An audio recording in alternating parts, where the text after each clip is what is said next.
মুস্তাফিজ আসলে আইপিএলে ফিরবেন নাকি সব মিথ্যা? এবারের আইপিএলে শুরু থেকে নিজের দাপট দেখিয়েছেন বাংলাদেশের কাটার মাস্টার মুস্তাফিজুর রহমান। খেলেছেন মাত্র 9 ম্যাচ, পেয়েছেন 14 উইকেট। আইপিএলে নিজের দাপট দেখালেও আইপিএলের মাঝপথে দেশে ফিরতে হয়েছে তাকে, কারণ আইপিএল আর ফিজের মাঝে বিশাল দেয়াল বেঁধে দিয়েছে বিসিবি। তবে জানা গেছে বিসিবিকে বুড়ো আঙ্গুল দেখিয়ে আবারও আইপিএলে খেলতে যাচ্ছে কাটার মাস্টার। আইপিএল শেষ হতে এখনো 20 দিন বাকি। দলগুলো যখন শেষ চারের সমীকরণ মেলাতে ব্যস্ত, এই সময় চেন্নাই সুপার কিংসকে ছেড়ে দিতে হয় দারুণ ছন্দে থাকা মুস্তাফিজকে।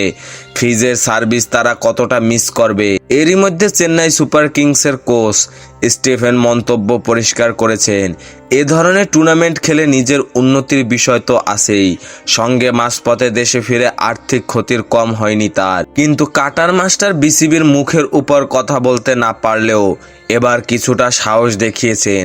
শুধু তাই নয়, বিসিবির নাকের ডগা দিয়ে আবারও চেন্নাইয়ে পা রাখার চেষ্টা করেছেন টাইগার এই পেসার। কেননা যে জিম্বাবুয়ে সিরিজের জন্য আনা হয়েছে তাকে, সেখানে তাকে দলে নেবে না টিম ম্যানেজমেন্ট। মূলত সে কারণেই আবারও নিজের নতুন দল চেন্নাইতে যোগ দেওয়ার ইচ্ছা জানিয়েছেন কাটার মাস্টার।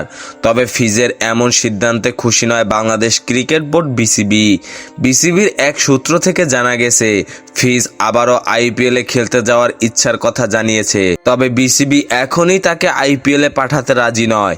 চেন্নাই যদি প্লে অফে খেলার যোগ্যতা অর্জন করতে পারে, তাহলে ফিজকে আবারও আইপিএলে পাঠানোর কথা ভাবতে পারে বিসিবি। এর জন্য ফিজের ফিটনেস ঠিক থাকতে হবে, কেননা সামনে টি-20 বিশ্বকাপ। এজন্য ফিজকে নিয়ে কোনো রকমের ঝুঁকি নিতে চায় না বিসিবি।